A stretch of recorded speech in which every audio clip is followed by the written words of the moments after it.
Now let's answer the remaining questions on rationalization and simplification of sorts. In question 11, it says we should write 1 over 3 root 5 plus 5 root 3 in terms of root 5 plus n root 3. This is very simple.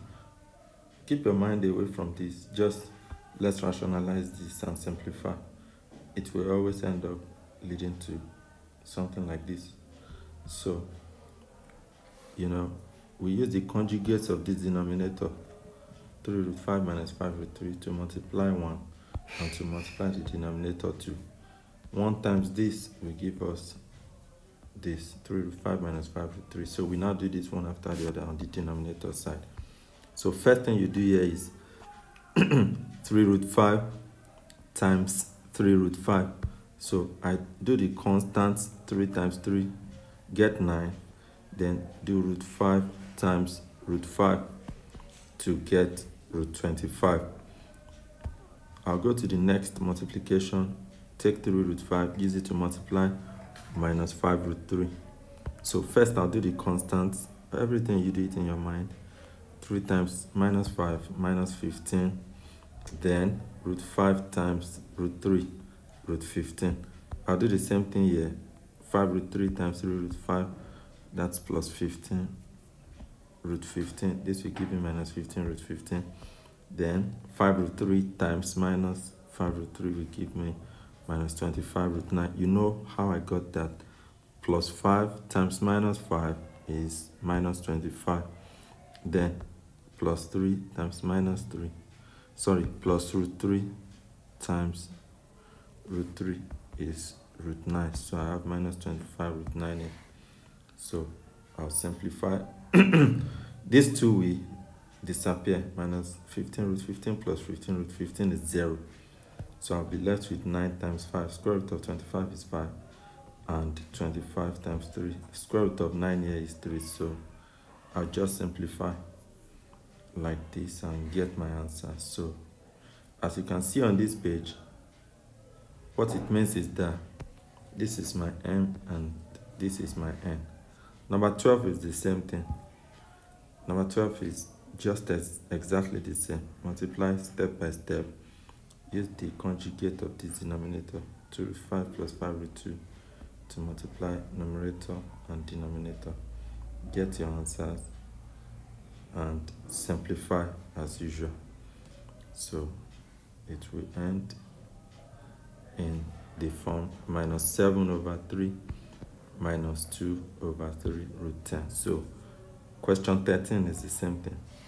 Question 13 is also the same.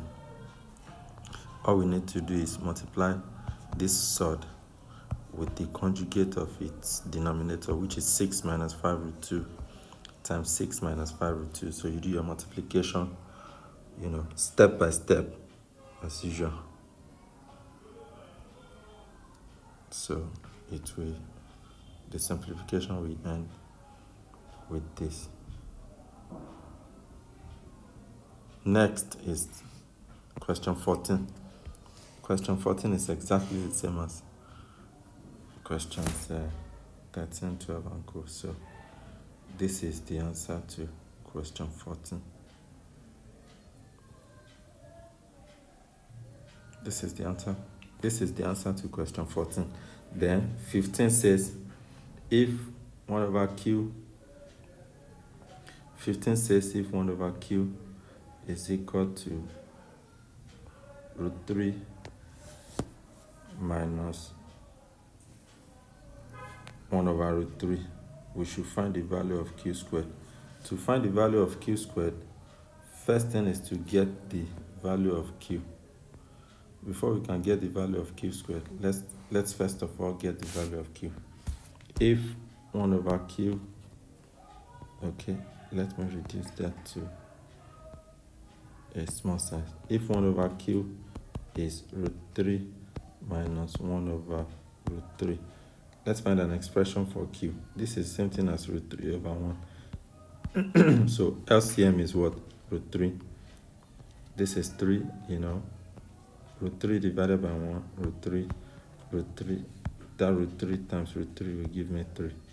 as in 1 in root 3, root 3 times 1 in root 3, root 3 times root 3, 3. Then root 3 in root 3, 1. 1 times minus 1 will give me minus 1. So 1 over q is the same thing as 2 over root 3. That's 1 over q. So let's cross multiply to get q. 2q is what? Root 3.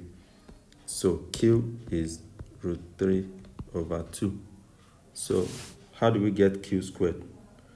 That means q squared is root 3 over 2 all squared.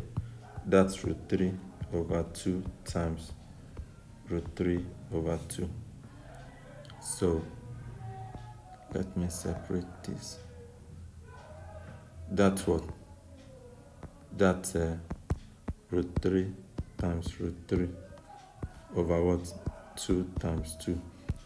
Root 3 times root 3 is root 3 times 3. 2 times 2 is 4. So that gives me root 9 over 4. Root 9 over 4 is the same thing as q. Is the same thing as 3 over 4. So q squared is 3 over 4. Question B was not clear, so I left it. In question 16, we are to simplify root 2 plus root 5 over root 10 and write in, the usual form. So you just rationalize by multiplying the numerator by root 10 and the denominator also by root 10. So root 10 times root 2 is root 20, and root 10 times root 5 is root 50. So this gives me root 10 on the denominator side. Root 10 times root 10 is root 100, and root 100 is 10. So this gives me root 20 plus root 50 all over 10.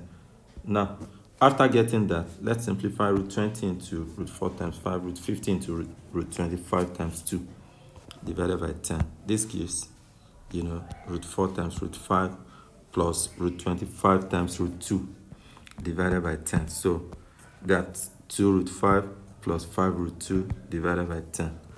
2 root 5 plus 5 root 2 divided by 10 can be, separated or broken into 2 root 5 over 10 plus 5 root 2 over 10.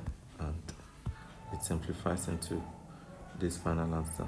So if you are asked to write in the form, let's say you are asked to write in the form a root 5 plus b root 2.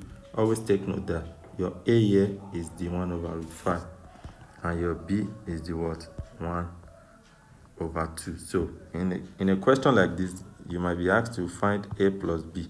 So if I was asked to find a plus b after writing it in this form, that means my a plus b will be 1 over 5 plus 1 over 2, and that's easy. So take note of the different ways you can be asked to use the information you get or the answer you get after simplification. In 17, root 32 plus 6 over root 2. Question A says we should simplify root 32 plus 6 over root 2. So root 32 is the same as root 16 times 2, which is this, and which gives 4 root 2. So 4 root 2 plus 6 over root 2 is the same as 4 root 2 over 1 plus 6 over root 2. LCM is 2. LCM of 1 and root 2 is what? Root 2. So 1 in root 2 will give us root 2. Root 2 times 4 root 2 is the same as 4 root 4. Root 2 in root 2, 1. 1 times 6 is 6. So this gives 4 times 2 plus 6, which is what? 8 plus 6, 14 over root 2. 14 over root 2 simplified will give us 7 root 2. In question B, we are to multiply 7 over root 2 by this expression. And previously, this expression gave us 7 root 2. So we just divide common factors. Root 2, we divide root 2. You get 7 times 7, 49. That's the end of chapter 3 on sorts in this exercise.